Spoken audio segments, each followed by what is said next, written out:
Thinking of starting a business but not sure where to begin? Maybe you've been Googling questions like how to build a business, how to write a business plan, or top ideas for building a business on my own. You'll find plenty of answers, but from my experience, that's actually a risky way to start your journey. The biggest danger isn't a lack of information, it's asking the wrong questions and building a business that doesn't fit you. That's the thing, you don't want to build any business, you want to build the right business. One that's aligned with who you are, what you care about, and how you want to live. That's what this video is here to help you do. We will walk through 4 essential questions to help you define the kind of life you want to build, find ideas that are both meaningful and viable, avoid common traps that lead to burnout or regrets, and start with clarity and purpose, not confusion or overwhelm. Stick around because answering these 4 questions could save you months or even years of wasted time and energy. So before you create a website, pick a niche, or launch your first offer, let's zoom out and starting with the first critical question. What kind of life do you want to create? Most people get their priorities backward. They shape their lives around a business idea instead of shaping their business around the life they want. They start with market trends, funding strategies, and growth hacks. But even if they succeed, they often end up overworked, disconnected, or stuck in a business that feels nothing like the life they imagined. Is that what you really want? Chances are your goal isn't to build the biggest business possible. You don't even have to raise venture capital, scale a team, or chase hypergrowth. It is entirely possible to build something lean, fulfilling, and sustainable as a solopreneur. The term is pretty self-explanatory, but if you're not familiar with it, let's look at this quick explainer for my business, Reading Graphics. Solopreneurship basically means a one-person business model where you build, run, and grow a business independently without a large team or outside investors. It can be a stepping stone to something bigger, but it doesn't have to be. As Paul Jarvis explains in his book, Company of One, staying small can be a strength, not a limitation. Here are a few benefits of a solo business. First, control. You get to choose your clients, your hours, and the kind of impact you want to make, and pivot with minimal bureaucracy. Low risk. You are more nimble than big companies with high overheads, fixed salaries, and investor demands. Third, freedom to define what's enough. You don't need to grow for the sake of growth or to keep shareholders happy. In other words, you get to shape your work around your life and not the other way around. Chris Guillebeau and Tim Ferriss remind us that the real goal for most entrepreneurs is freedom, having the time, mobility, and ability to choose how you live and work. So before you chase scale, ask yourself, what kind of business would support the life you actually want? If you're looking for simplicity, autonomy, and meaningful work, solopreneurship might exactly be the model that you need. If this is resonating with you right now, let's take the question further by looking at it from several perspectives. Where do I want to live? How do I want to spend my time? What type of people, environments, or topics energize me? How much money is enough to sustain the life that I want? And the question that ties it all together, how would business success actually look like if you were aligned with the life that you want?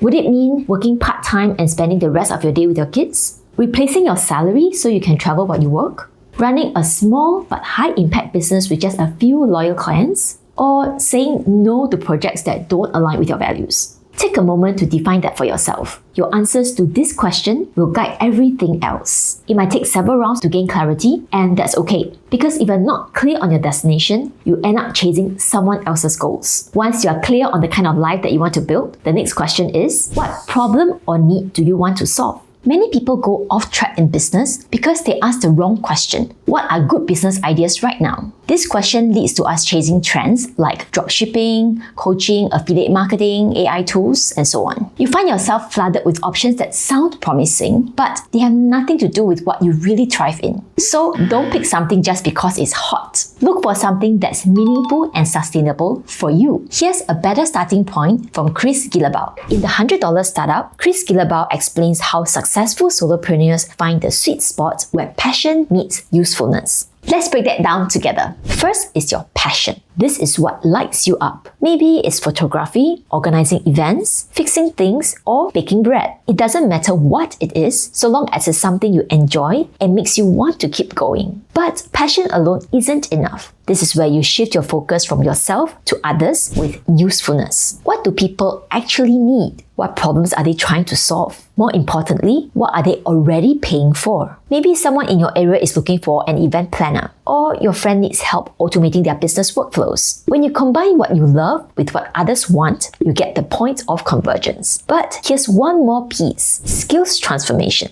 This is how you will deliver real value in that intersection. Often, it's about combining several ordinary skills into something unique and valuable. For example, you might not be a world-class designer, writer, or marketer, but if you're decent at all three, you could create powerful websites for certain niche clients. This framework helps you to sift through the noise and possibilities, stop guessing, and start building something that's aligned with both your strengths and the market's needs. So ask yourself, what do I love doing? What are people already paying for? And what skills can I sharpen to serve that intersection?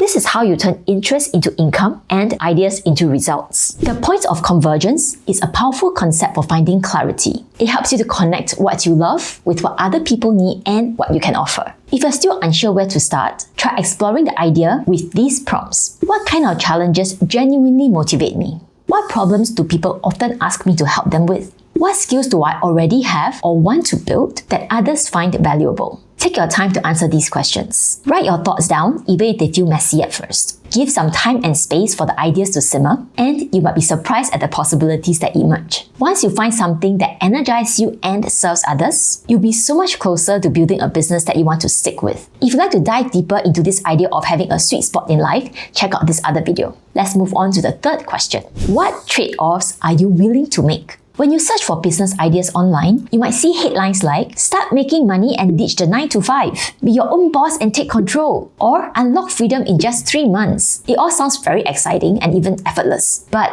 let's get real. If it were really so straightforward, why isn't everyone rich and free by now? Here's the reality. You might ditch your 9 to 5 only to end up working late nights and weekends. You might become your own boss, but now everything depends on you. And that promised freedom, it might come after only months or even years of hard decisions, setbacks, and self-doubt. Don't get me wrong, entrepreneurship can be very rewarding, and I have no regrets leaving the corporate world. It does mean that you need to get clear on the trade-offs that you are willing to accept. Take Chris Gardner for example. He's a real-life entrepreneur who inspired the pursuit of happiness. He didn't start with investor backing or a polished business plan. He was homeless, sleeping in subway bathrooms, lining up at soup kitchens, and when he finally began building his business, it was from a dining table that doubled up as his work desk, shared with his son. It took years of grit, rejection, and sacrifice to build his version of success. Your journey may not be as extreme, but there will definitely be trade-offs. Being honest about what you're willing to give up and what you're not, you can set clear boundaries that help you to build a business that works for you in the long run. So grab a sheet of paper and list down the things that you're afraid of losing. This could include family time, personal time, financial security, social life, and so on. Then divide them into 2 lists. What am I willing to trade or risk versus what am I not willing to sacrifice no matter what? For each item under what you're willing to trade, write down what you hope to achieve in return. Under the non-negotiables, write down how you will set boundaries to protect them. This is how you protect yourself from burnout and build something that's actually sustainable. Now that you've defined the type of life that you want, the problem you want to solve, and the trade-offs that you're willing to make, there is one final question to bring it all together. Who must I become to achieve all these? Because no matter how clear your vision is, you won't get there by staying the person that you are today. Now, that doesn't mean that you have to become someone else entirely. It's about stepping into the version of you that's aligned with the life that you envisioned. Here are 3 lenses to help you explore that.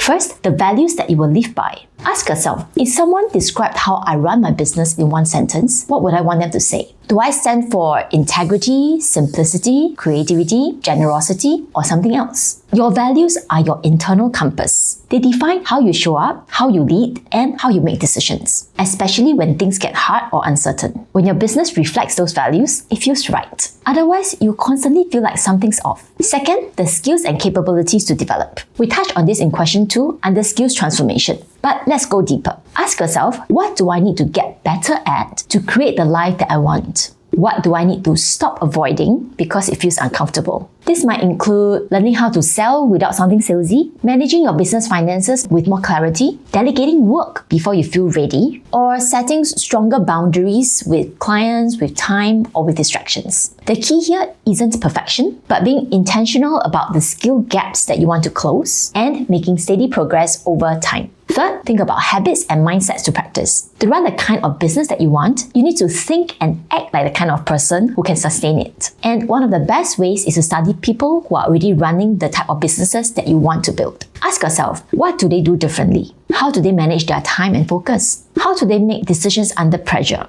What daily habits do they swear by? Just by observing how these lenses work for them, you can get a clear sense of what you might need to strengthen in yourself. Your business is ultimately an extension of who you are. It will only grow as far as you grow. The good news is you don't have to reinvent yourself overnight. This growth happens in small, consistent steps. And years from now, when you look back, you might realize that one of the most fulfilling parts of this journey wasn't just the business you built, but the person you became along the way. Now, we've covered a lot in this video, but if there's just one thing you take away, let it be this. The best business for you isn't just one that works. It's one that works for you. To build that, you don't need more how-to guides. You need internal alignment. And that's what these 4 questions are here to help you do. If you've already started answering them, that's amazing. If not, do give them some time. You might be surprised at how much clarity comes from just sitting with these questions. And when you're ready to go deeper, we've linked some of our favorite book summaries below, from Company of One, The $100 Startup, and The 4-Hour Workweek to help you build smarter, leaner businesses more intentionally. So we'll see you in the next video, and let's keep growing together.